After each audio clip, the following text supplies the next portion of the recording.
Hare Krishna, Hare Krishna, Krishna Krishna, Hare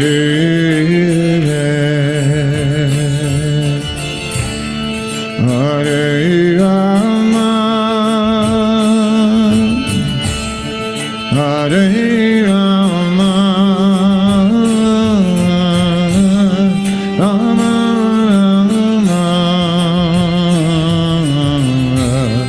Hare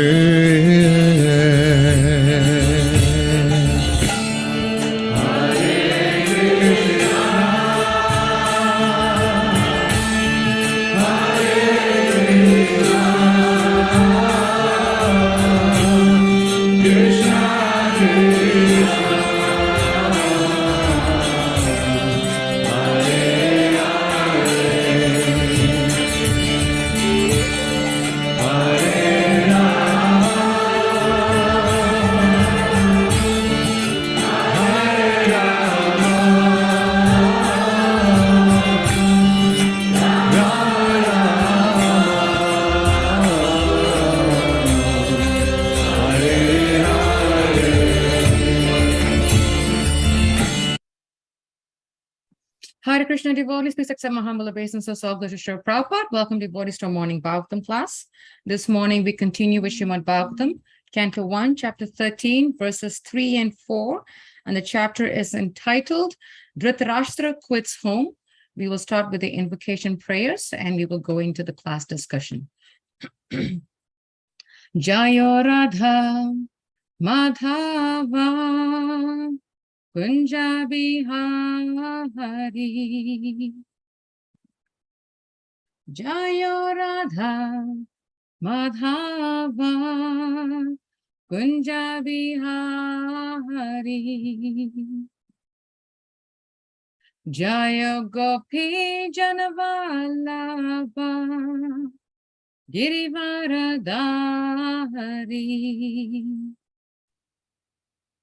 Jaya Gopi Janavallabha Girivaradhari Yashoda Nandana Prajajana Ranjana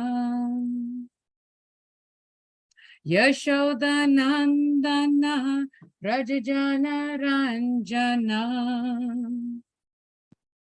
Yamuna Tira Vanachari Yamuna Tira Vanachari Jaya Radha Madhava Kunjabi Hari Jaya Radha Madhava Kunjabi Hari Jaya Gopi Janavallabha Girivaradhari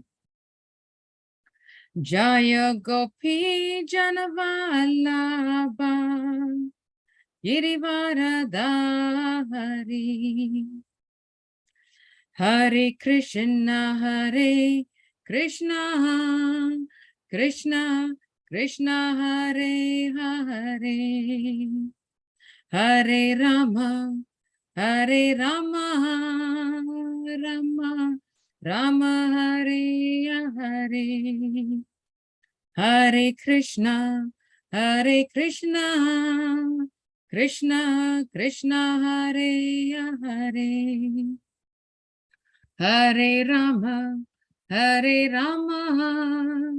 Rama Hare Hare Jaya Prabhupada Jaya Prabhupada Jaya Prabhupada Jaya Prabhupada Jaya Prabhupada Jaya, Prabhupada Srila Prabhupada, Nittai Gaura Haribo, Haribo, Haribo, Nittai Gaura Haribo, Nittai Gaura Haribo, Haribo, Haribo, Nittai Gaura Haribo. Jayam Vishnupad Paramhamsa Parivacharya Stotha Shri Srimad His Divine Grace A.C. Bhaktivedanta Swami Srila Prabhupada Ki Jai. Jayam Vishnupad Paramhamsa Parivacharya Stotha Shri Srimad Bhaktisiddhanta Saraswati Goswami Maharaj Prabhupada Ki Jai. Ananta Koti Vaishnav Vrinda Ki Jai. ISKCON Founder Acharya Srila Prabhupada Ki Jai. Namacharya Srila Haridas Thakur Ki Jai. Prem Sikaho Sri Krishna Chaitanya Prabhu Nityananda, Sri Advaita Gadadhara Shiva Shadi Gaura Bhakta Vrinda Ki Jai. Sri Sri Radha Krishna Gopi Gopinath Sham Kunda Radha Kunda Giri Govardhan Ki Jai. Shri Vrindavan Dham Ki Jai. Shri Mayapur Dham Ki Jai. Jagannath Puri Dham Ki Jai. Ganga Mai Ki Jai. Yamuna Mai Ki Jai. Tulsi Devi Ki Jai. Bhakti Devi Ki Jai. Sri Harinam Sankirtan Ki Jai. Samaveta Bhakta Vrinda Ki Jai. Nitai Gaura Premanande Hari Hari Bol. All glories to the assembled devotees, Hare Krishna. All glories to the assembled devotees, Hare Krishna. All glories to the assembled devotees, Hare Krishna. All glories to Sri Sri Guru and Sri Gauranga. Namo Vishnu Padaya Krishna Prasthaya Bhutale, Srimati Bhakti Tirtha Swami Ti Namane. Namaste Krishna Padaya, Prapachita Shri Gaura Karana Shakti Bhakti Tirtha Namane. Namo Vishnu Padaya Krishna Prasthaya Bhutale, Srimati Bhakti Vedanta Swami Ti Namane. Namaste Saraswati Devi Gauravani Pracharine Nirvishesha Shunyabari Pachatya Deshatarine. Om Namo Bhagavate Vasudevaya. Om Namo Bhagavate Vasudevaya. Om Namo Bhagavate Vasudevaya. So I'll be chanting the verse, and I would request devotees to please chant after me. It's 2 verses combined, so we'll chant both the verses. Tam bandhu agatam drishtya dharma putra sahanuja dhritarashtro yuyutsuscha sutas sharadvata prata gandhari draupadi brahman Subhadra Kotara Kripi Anyascha Jamaya Pandur Yataya Shasutastriya Tam Bandhu Magatam Dristva Dharma Putra Sahanuja Dhritarashtro Yuyutsuscha Sutta Sharadvata Prata Gandhari Draupadi Brahman Subhadra Kotara Kripi Anyascha Jamaya Pandur Yataya Shashutastriya Tam Bandhu Magatam Drishtva Dharma Putra Sahanuja Dhritarashtra Yuyutsuscha Sutta Sharatvata Prata Gandhari Draupadi Brahman Subhadra Kotara Kripi Anyascha Jamaya Pandur Gyataya Shasutastriya. Devotees can chant, please.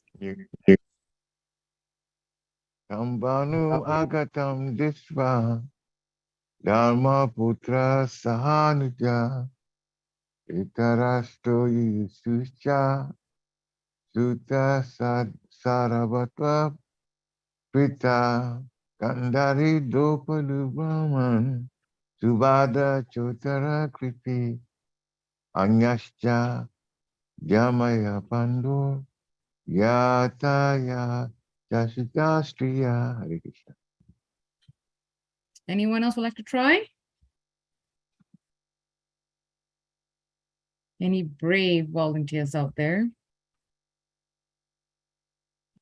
Okay, so we'll go for the word for word translation. Tam, oops, did someone say something?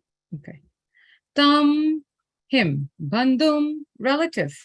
Agatam, having arrived there. Dristva, by seeing it. Dharmaputra, Yudhishthira. Sahanuja, along with his younger brothers, Dhritarashtra, Yuyutsu, Satyaki, Cha, and Sutta, Sanjaya, Saratvata, Kripacharya, Pritha, Kunti, Gandhari, Draupadi, Brahman, O Brahmanas, Subhadra, Cha, and Uttara, Kripi, Anya, others, Cha, and Jamaya, wives of other family members, Pando of the Pandavas, Yataya, family members, Sasuta, along with their sons, Striya, the ladies. Translation and purport by His Divine Grace, A.C. Bhaktivedanta Swami Srila Prabhupada Ki Jai.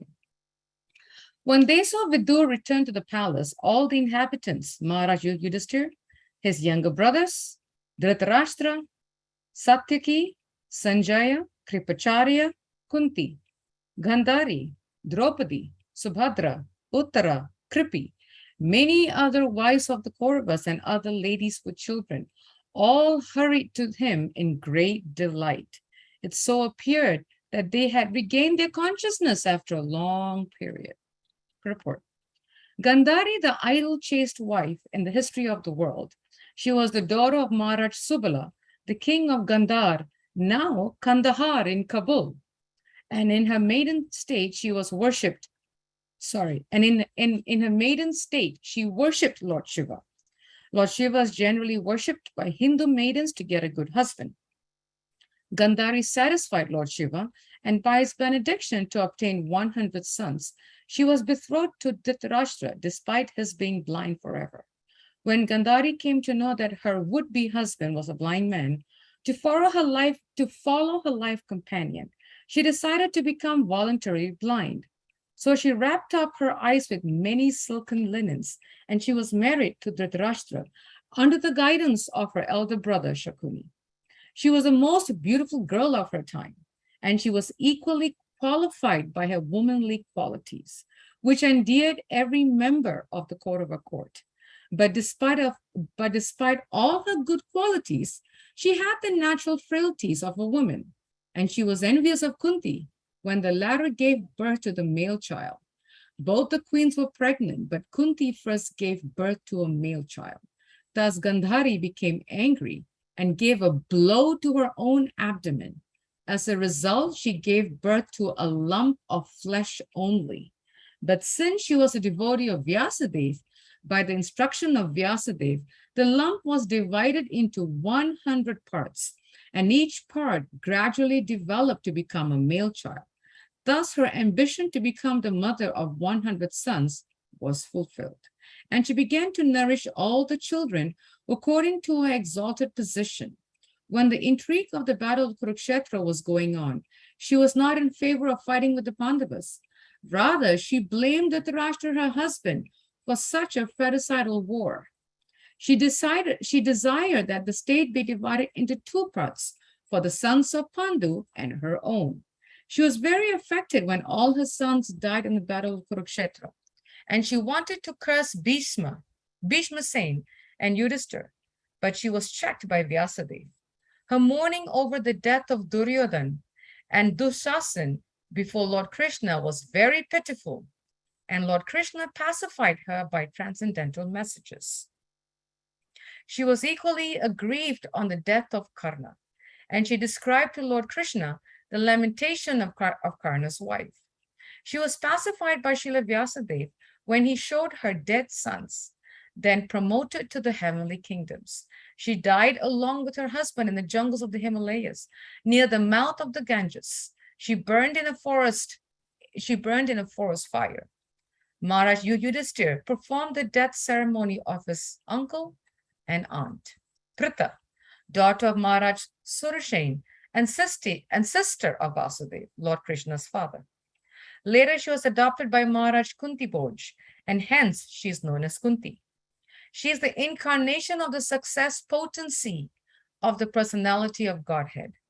The heavenly denizens from the upper planets used to visit the palace of King Kunti, and Kunti was engaged for their reception.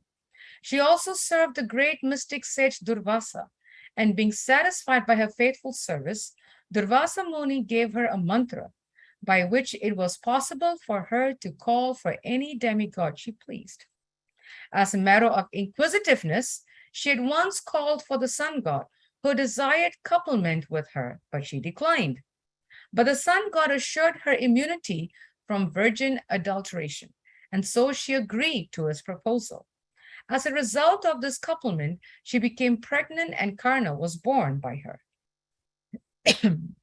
By the grace of the sun, she again turned into a virgin girl, but being afraid of her parents, she quitted the newly born child Karna.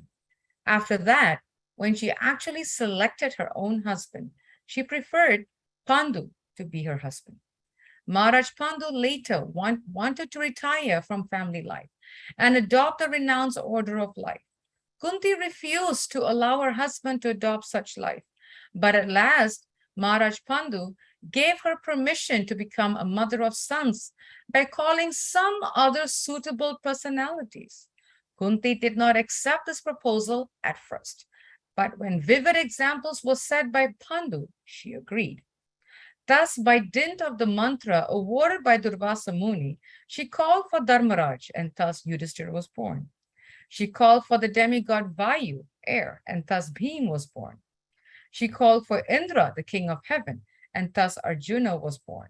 The other two sons, namely Nakul and Sahadev, were begotten by Pandu himself in the womb of Madri. Later on, Maharaj Pandu died at an early age, for which Kunti was so aggrieved that she fainted. Two co-wives, namely Kunti and Madri, decided that Kunti should live for the maintenance of the 5 minor children, the Pandavas, and Madri should accept the sati rituals by meeting voluntary death along with her husband. This agreement was endorsed by great sages like Shatashringa and others present on the occasion. Later on, when the Pandavas were banished from the kingdom by the intrigues of Duryodhan, Kunti followed her sons, and she equally faced all sorts of difficulties during those days. During the forest fire, one demon girl, Hidimba, wanted Bhim as her husband. Bhim refused, but when the girl approached Kunti and Yudhishthira, she ordered Bhim to accept her proposal and give her a son.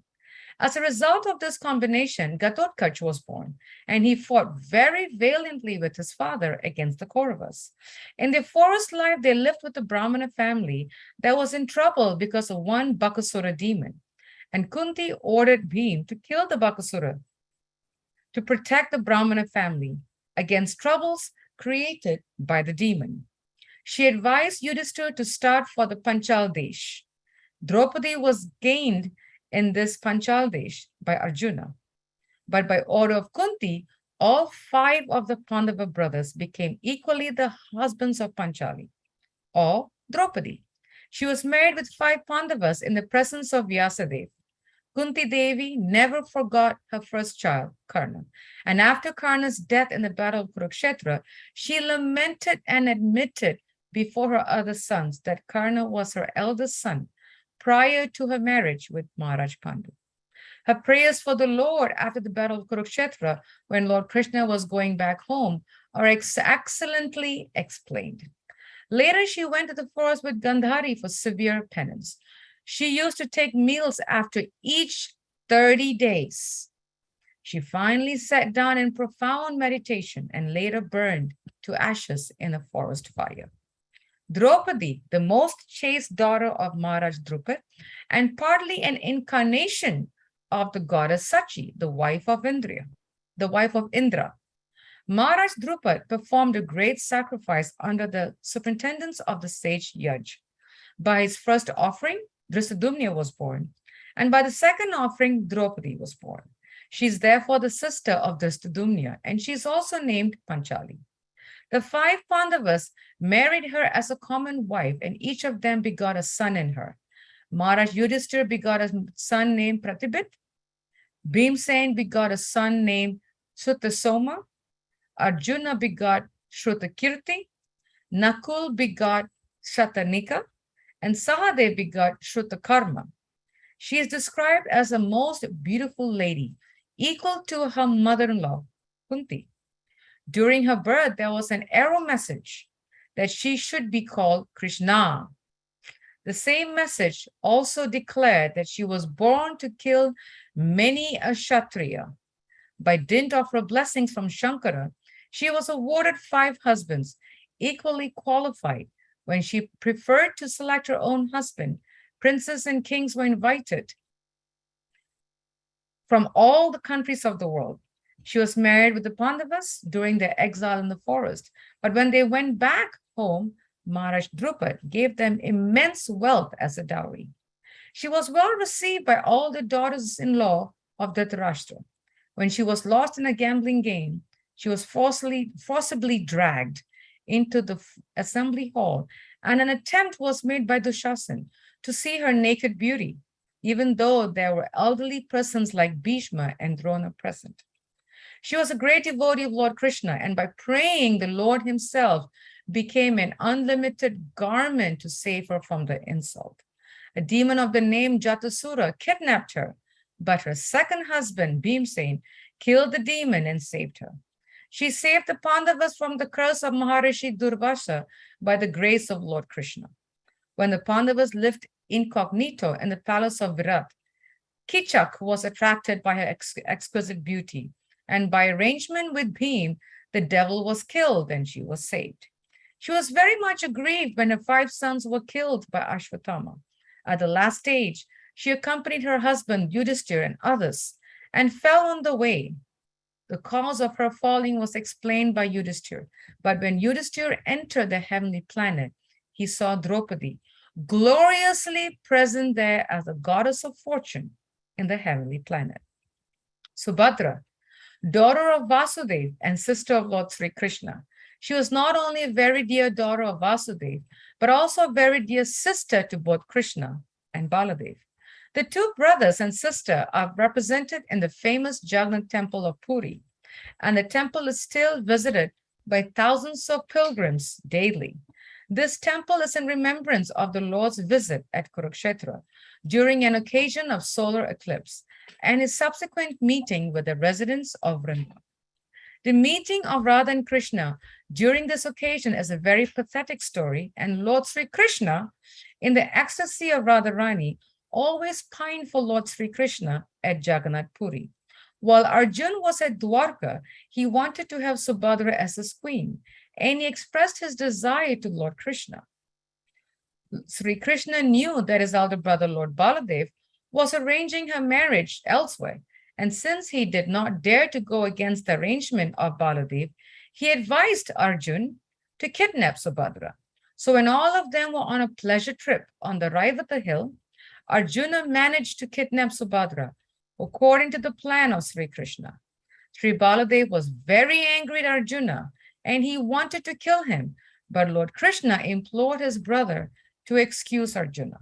Then Subhadra was duly married with Arjun, and Abhimanyu was born of Subhadra. At the premature death of Abhimanyu, Subhadra was very mortified, but on the birth of Parikshit, she was happy and solaced.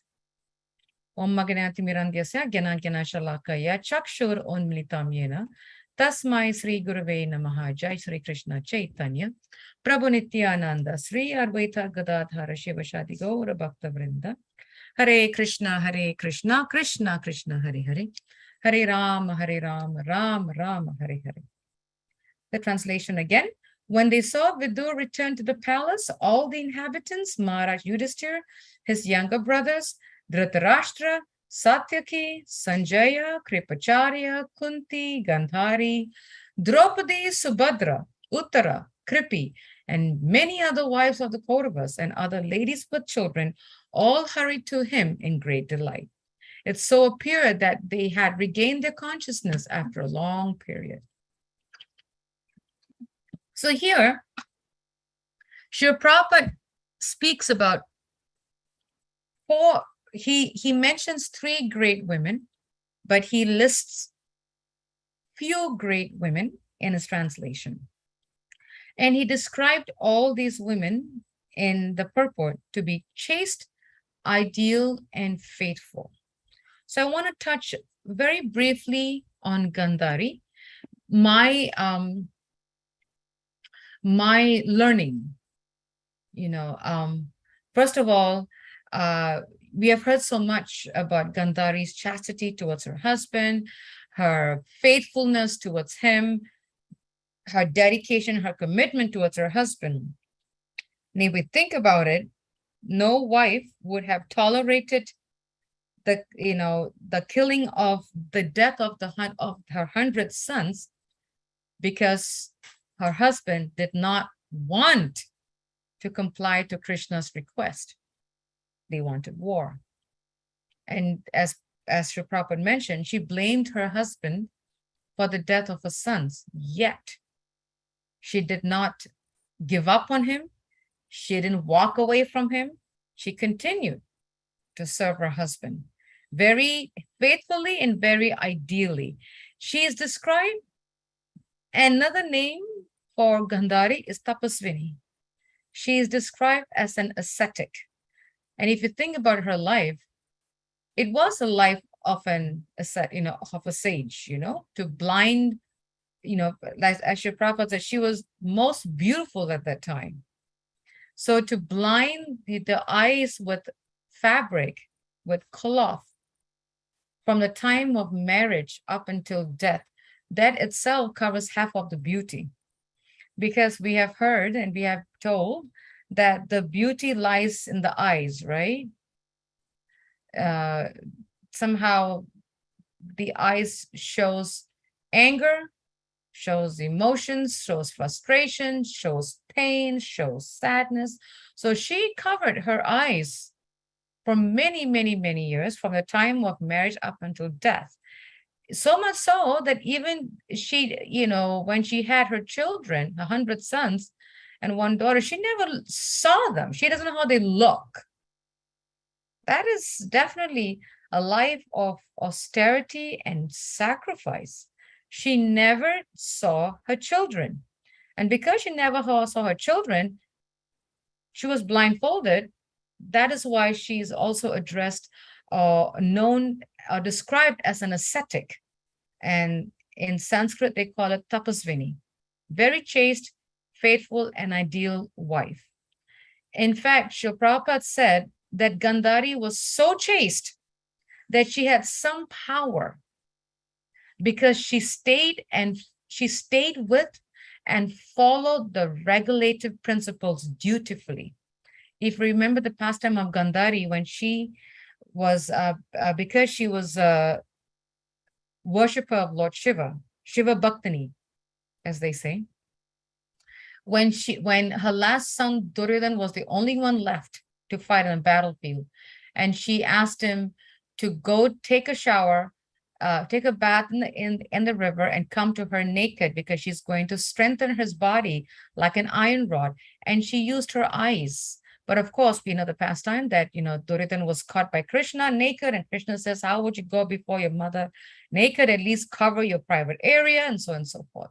And he covered it. So when Gandhari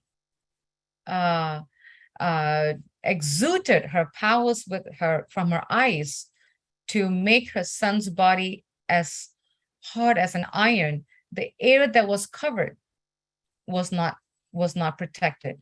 So here, Srila Prabhupada is teaching us that the potency of chastity is so powerful that one can get some powers. And the chastity is staying and following the regulative principles. And Gandhari was that. She stayed with and she followed the regulative principles dutifully, ideally, chastely, faithfully, and worshipped Lord Shiva with utmost reverence that she had some power. Srila Prabhupada even used the example like a brahmachari. When brahmacharis follow the brahmacharya ashram with its principles 100%, that brahmachari will be very powerful, that even a woman, if he's in a room with a woman, he will not be bothered. So Prabhupada was saying how important it is to ideally and chastely follow the principles of our ashram. And by following the principles of our ashram, we become very powerful. And another statement by Srila Prabhupada, he said that the character of Gandhari, and this is a quote by Srila Prabhupada, Prabhupada quoted saying that the character of Gandhari is no less than Bhishma Dev. And we all know how great and powerful and beautiful and everything of Bhishma Dev. So Gandhari, her character was no less than Bhishma Dev, because if you think of Bhishma Dev's life, his life was full of sacrifice. He was a celibate. He was a brahmachari. No desire for women at all. He followed the principles. He gave up his own desires, if he had any, for the pleasure of his father, to appease his father, to protect the kingdom of Hastinapur. He tied himself to the throne of Hastinapur like a cow would tie to the peg, right? So this is a clear example that Bhishma Dev's life was just a life of sacrifice and ascetic. And the same thing with Gandhari. She gave up everything, she blinded herself with a cloth until her death, never saw her children. So Prabhupada said that the character of Gandhari is no less than Bhishma Dev. And one thing that I learned was a new thing for me is the Gandhari, as we know, is from the kingdom of Gandhar. And Gandhar is actually now Kabul, which is the capital of Afghanistan. So at least now we can put a name to a place, right? Now the kingdom of Gandhar is actually now called Kandahar and is actually in Kabul, and Kabul is the capital of Afghanistan. So now if we think about that, we can understand and learn that this whole land was one mass. At some point, 5,000 years ago, this whole globe, this whole planet was one large mass. It's just as time went on, controllers broke it into their own into their own kingdoms and controls, but it was all one large mass. And if we see now, Afghanistan is a separate country from India, right? But at the time, it was all one landmass. So that was a new learning for me. Pritha is Kunti, and I learned something new again, which that Krishna is so kind by the mercy of Srimad Bhagavatam. Pritha, Srila Prabhupada says, it was the incarnation of the success potency of the Supreme Lord. I did not know that. So I learned something new today too with all of you, that Pritha, also known as Kunti, because she was adopted by Maharaj Kunti Bhoj, which is the brother of her father, I believe. So Kunti was the incarnation of the success potency of the Supreme Lord. Wow, it's something new I learned. So amazing. And I also learned another new thing, that the heavenly denizens, she was such a beautiful incarnation of the success potency of the Lord, that the heavenly denizens from the upper planets used to visit the palace of Kunti Bhoj, and Kunti would engage them and was engaged in their service. Something new that I learned. So the palace of Kunti Bhoj had a lot of visitors from the heavenly planets because they wanted to see Kunti. Why? Because she was the incarnation of the success potency of the Supreme Lord. And with that, she was able to reciprocate in service by engaging in service and, in receiving and serving the heavenly denizens. Draupadi, another thing that I learned today, She is the incarnation, the partly incarnation of goddess Sachi, who is the wife of Lord Indra. I didn't know that. I learned something new today too. She was partly the part incarnation of goddess Sachi. Something new I learned. And we know that Subhadra was the sister of Balaram and Krishna. And she was also the mother of Abhimanyu. And we also know that Uttara, the wife of Abhimanyu, was the wife of Abhimanyu and the mother of Maharaj Parikshit. And Srila Prabhupada mentioned Kripi. Kripi is the sister of Kripacharya and the wife of Dronacharya. So my reflection in this whole long purport by Srila Prabhupada is, if we see in his purport, he repeatedly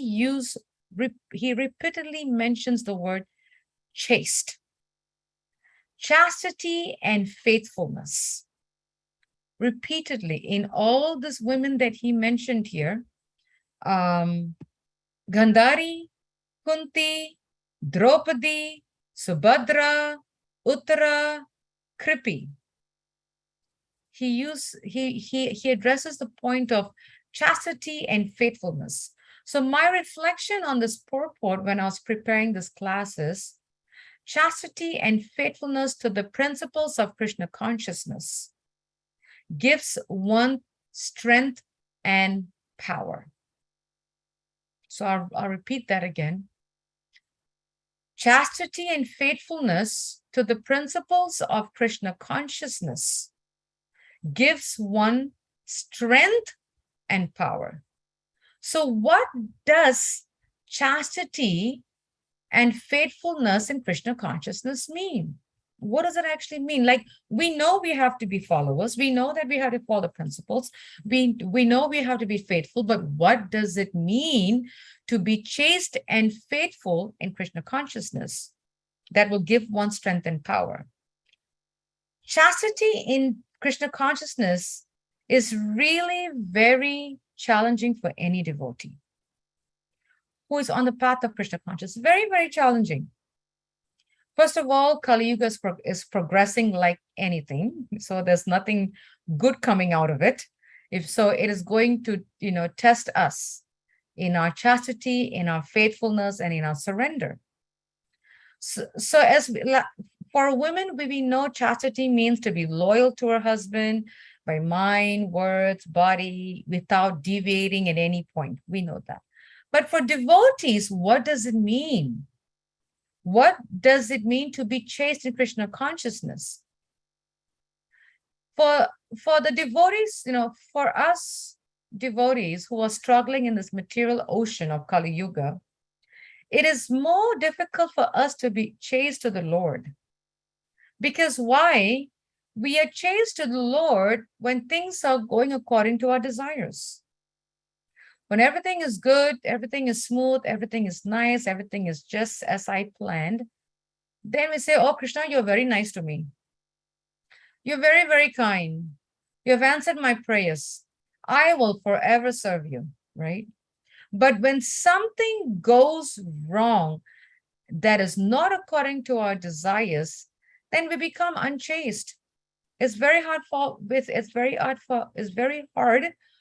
us to be surrendered to the principles of devotional service. Very, very difficult. Because if things are going our way, oh, Krishna, you're very nice.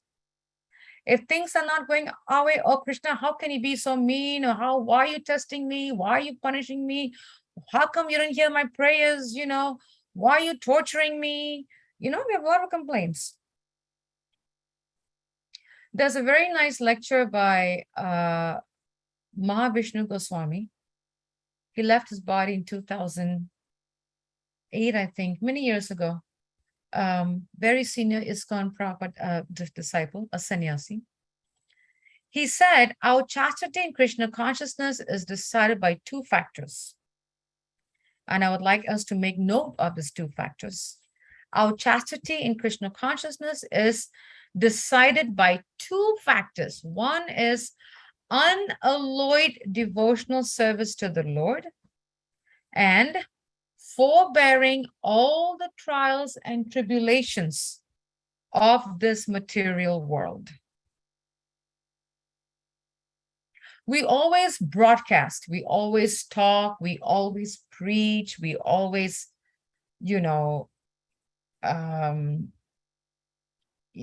voice out the importance of unalloyed devotion. Like a parrot, we talk about it, we speak about it, we, like as if, like we are following it. But the moment it relates to us,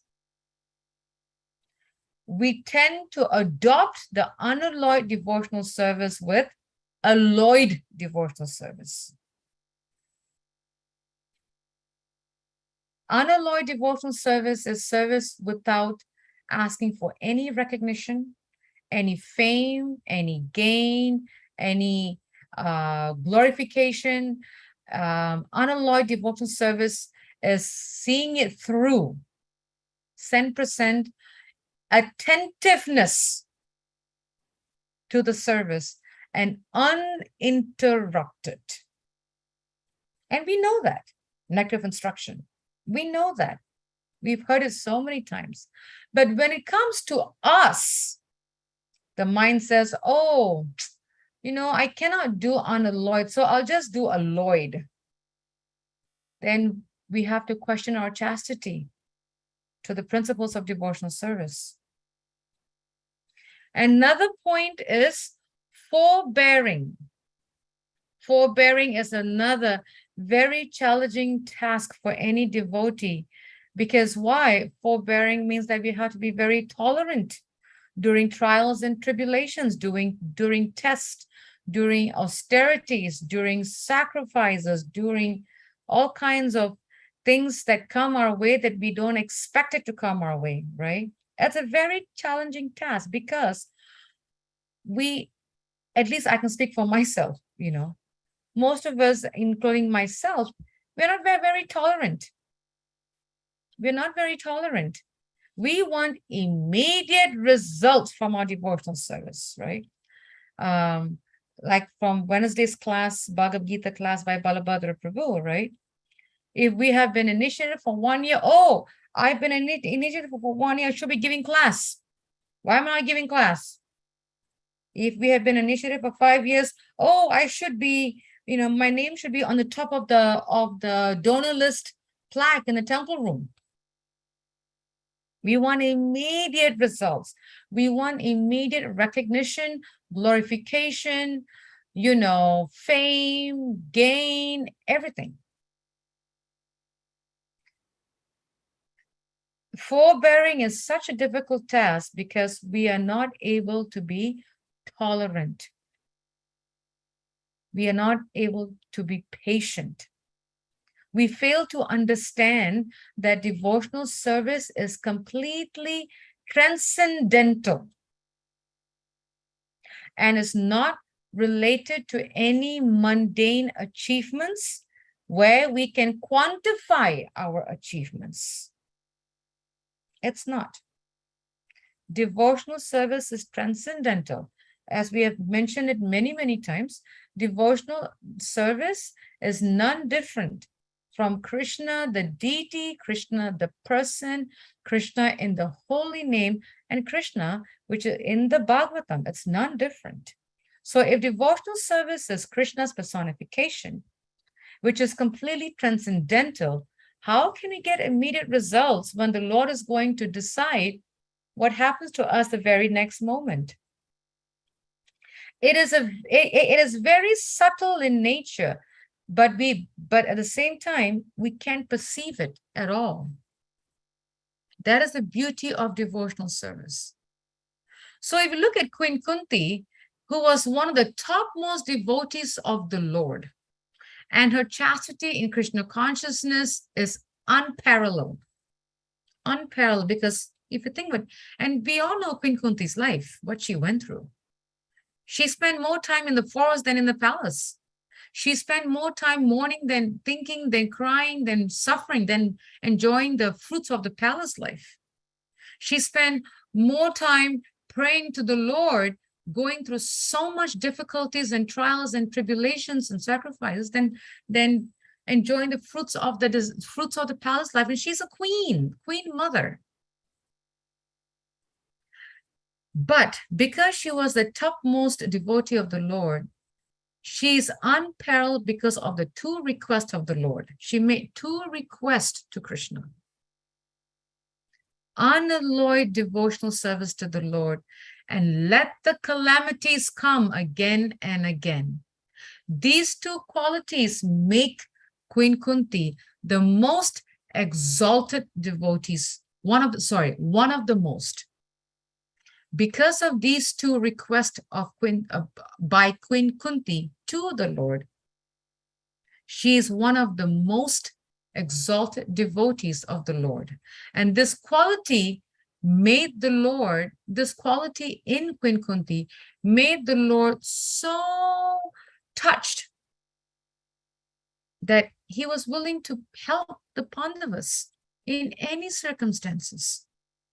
No matter what, in any circumstance, because if you look at the life of the Pandavas, that's what they went through too. They spend more time out of the palace than in the palace. They spend more time of their lives sacrificing and living like beggars than living as princesses and in the palace.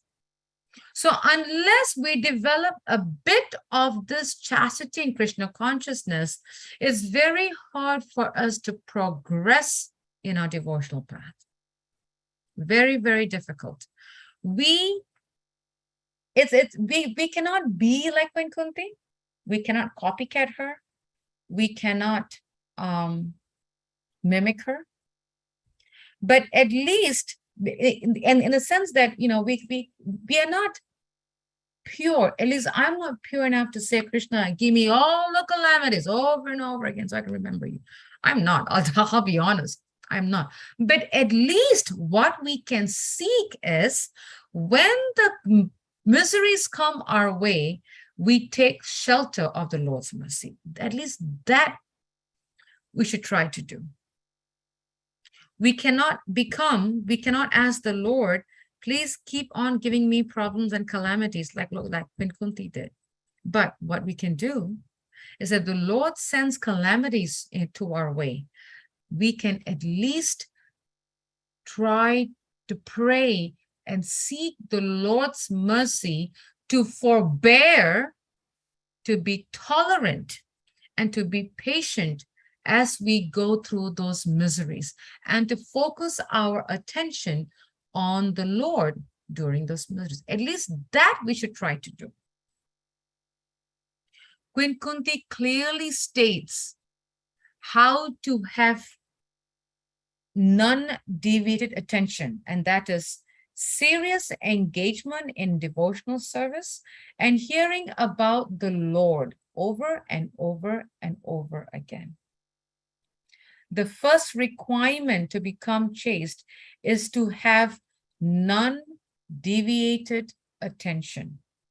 And then the non-deviated attention will lead to non-deviated attraction. First, we focus with the attention. Then it leads to attraction towards the Lord. We cannot be attracted to the Lord with no attention. If we think about it, even in a material sense, how can we give or get attraction if there's no attention? If you look at the movie celebrities, why are they getting so much? Why are people getting so much attracted to the celebrities? Because the people are giving the celebrities attention. If the public do not give attention to the celebrities or to a political figure or to some big shot figure out there, they won't get the attraction. So same thing in Krishna consciousness. First requirement to become chaste is to have non-deviated attention. And the non-deviated attention will lead to non-deviated attraction towards the Lord. if you think about, whenever we are sitting in class, right? Where is our minds? Right? We are listening to class, but we're doing something else, probably, disruption, distraction. So that means even our reading and hearing is poor. Therefore, to the degree that our hearing is poor, to that degree, the attraction will be poor. To the degree that our attention to class and chanting is poor, to that degree, our attraction to the Lord will be poor. Very important point. So this leads to our question of where is our chastity? When we come to sadhu sanghas, right? Whenever we have home programs, this program, Bhakti Vriksha, this and that, we have to ask ourselves, am I listening to class or am I seeing, who's watching me?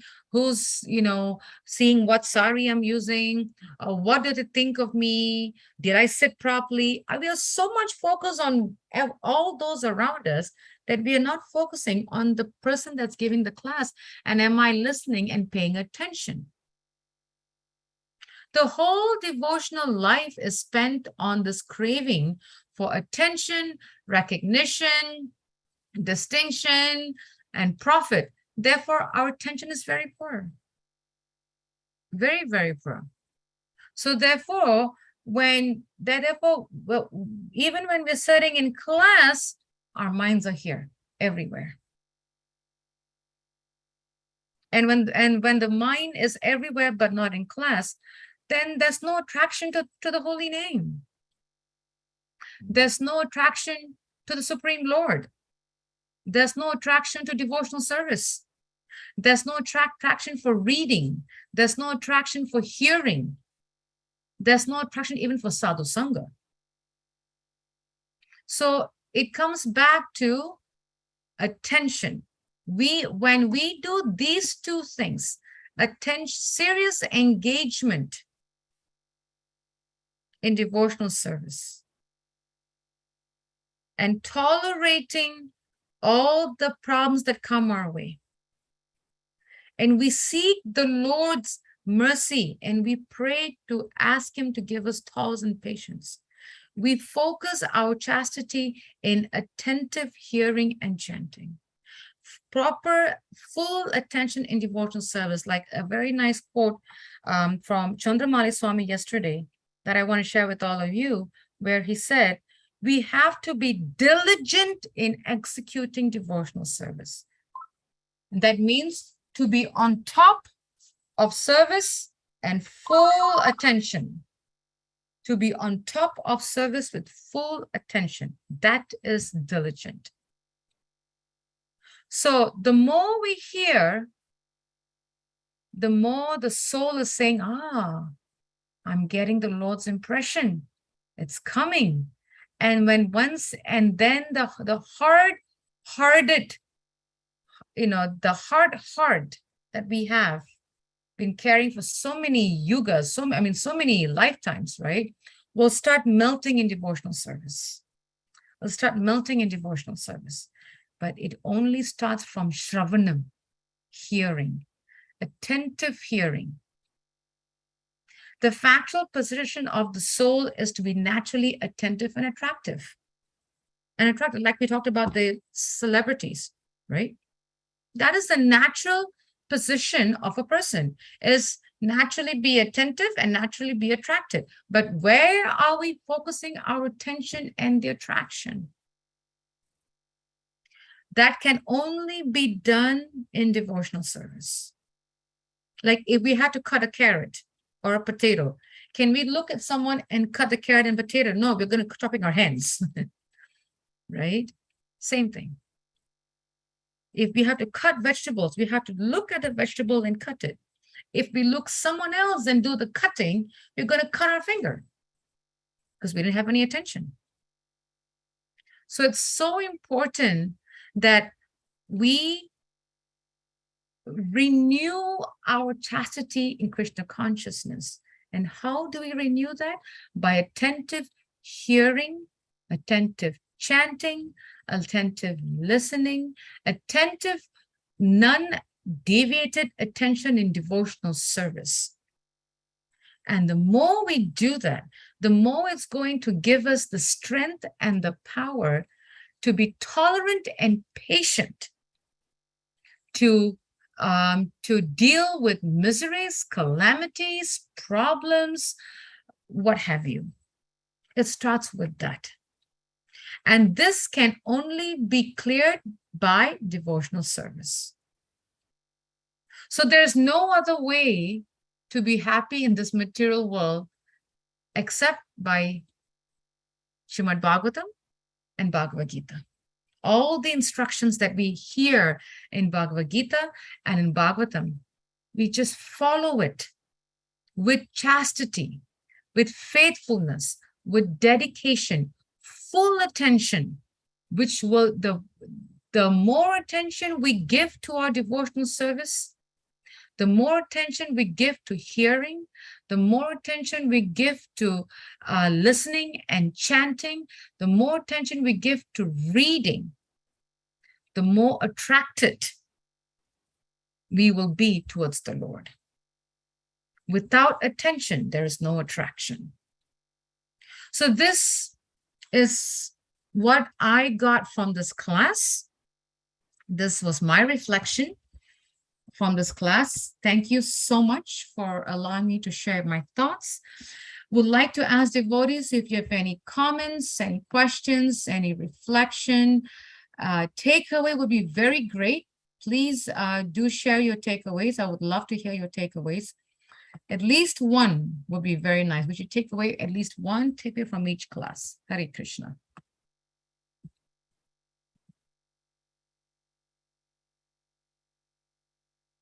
Any takeaways? Any comments?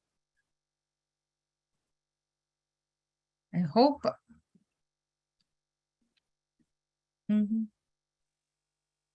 Hare Krishna. Yeah, accept our humble obeisances, all glory to the Prabhupada. You're mentioning the attitude towards service, the unalloyed attitude towards service. It's very, very, very important. And you defined it too, as not expecting anything from it. That was very, very, very important for us. This is the attitude towards service.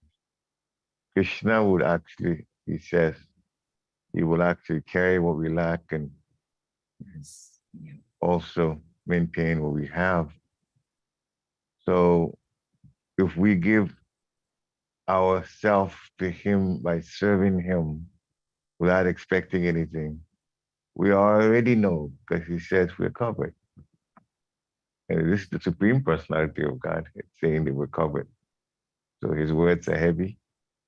And so our attitude towards service should be, we should be greedy for service. And we should also do the service not expecting anything from, like any kind of remuneration or pay or something like that. When we serve the Lord, when we serve the temple, when we serve the devotees. Hare Krishna. Thank you so much for sharing that. Really appreciate that point. Yes, I was actually reading a nice quote here by Bhakti Swami where he says, sometimes we do things because we have a desire for profit, adoration, and distinction. That is not devotion, but that is not devotional service. Devotional service is just for the sake of our love for Krishna. Spiritual love is even more selfless than a mother's love for her child. We must develop that love. How? The love for Krishna is developed through one's loving relationship with their spiritual master. So I thought that was a very beautiful quote by Bhakti Swami. Any other quotes from devotees? Any other thoughts, reflections, questions, takeaways? I hope we all were able to give a little bit of attention to this morning's class, hoping for a takeaway. If there's anyone would like to share something. And if there isn't, Hare Krishna. go ahead. So what you just talked about, the quotation from Bhakti Swami, very, very, very important too. We cannot love Krishna directly. We have to go through Guru first. We cannot love Guru directly. We have to go through devotees first. Sometimes devotees don't care about other devotees, but when the spiritual master is there, then they take more, put more attention into how they're serving. But actually, when we put the same kind of intensity and desire to serve for devotees as we do the spiritual master, that is real maturity in service. That's real maturity in service. We have to be serving devotees nicely, helping devotees as best we can. Devotees, service to devotees is what makes us develop love for devotees and good relationships. And then that goes to the spiritual master, and then from the spiritual master, love of Krishna also develops. Hare Krishna. Thank you so much for adding that point. Yes, I think I was sharing a quote the other day, also by Bhakti Swami. He says that we cannot love Krishna without loving the spiritual master. We have to go to the spiritual master first. We can't jump over that. It doesn't work that way. So that was a powerful reminder. Thank you for sharing that. Any other points from devotees? Any other takeaways? Any other thoughts from this amazing purport by Srila Prabhupada? So it's actually very important that we really, look at our chastity in Krishna consciousness, our commitment, our dedication, our faithfulness and surrender to Krishna consciousness. So important. Dear Krishna, Hare Krishna, wonderful class. His Grace Pushara Prabhu also makes it a point to mention that our way to Krishna is only through loving devotees. Every time he mentions this, absolutely, Prabhu. There is no other way. It's so, so true. Exactly. Because it's only by the mercy of a devotee that we even come to the temple, that we even know about a temple. It's like someone put something out, whether it be physical or social media, it's through some shape, form, or manner put out by a devotee that we even get to know about the Lord. So yes, Kalpavriksha trees, right? Devotees are like Kalpavriksha trees, desire trees. Yes, thank you for sharing that, Dear Krishna. Thank you so much. Very good point. One point that when you were reading the purport kind of surprised me. I don't know what to think now. Sometimes this little detail, but how the Pandavas were born, particularly Nakul and Sahadev. It says in the purport that Nakul and Sahadev were born by Maharaj Pandu in the womb of Madri. That's what it says in the purport. Whereas the other three, the first three, they came to the demigods. Dharmaraj, Vayu, Indra, like that. So I thought that was quite interesting because I'd heard that actually Ashwini Kumaras were appealed to, and this is how Nakul and Sahadev were born. But then in this report, it said that we came through Madri herself from Maharaj Pandu. Sometimes these things do happen, but it doesn't really take away from the fact that Nakul and Sahadev were born and what they did as Pandavas. None of that is disputed here, but sometimes these things do happen. So it's interesting to look at it. Actually, I was just remembering there was one comment, I think, I'm trying to think who said it, but it was one Prabhupada disciple where they said that sometimes Srila Prabhupada mentions something to a certain point in one purport. Then when he gets to a different purport and a different canto, then he elaborates it further. So I'm thinking that we'll probably see more of that because I read somewhere too about the Ashwini twins. So I thinking that probably we will come across that in the further comments of other cantos in the Bhagavatam. So let's see what Shiv Prabhupada says. But yeah, that's what and it's all from Prabhupada's purport. It's just that I think depending on the purport, he speaks certain way. The next purport he'll speak a certain way. So yeah, that's what I was told. At least I'm trying to think who said that. I want to. I'm not going to guess, but there was one Prabhupada disciple that mentioned that a few months ago. But yes, probably was it Jai with the Swami? Jai with the Swami. Yeah, I think so. Right.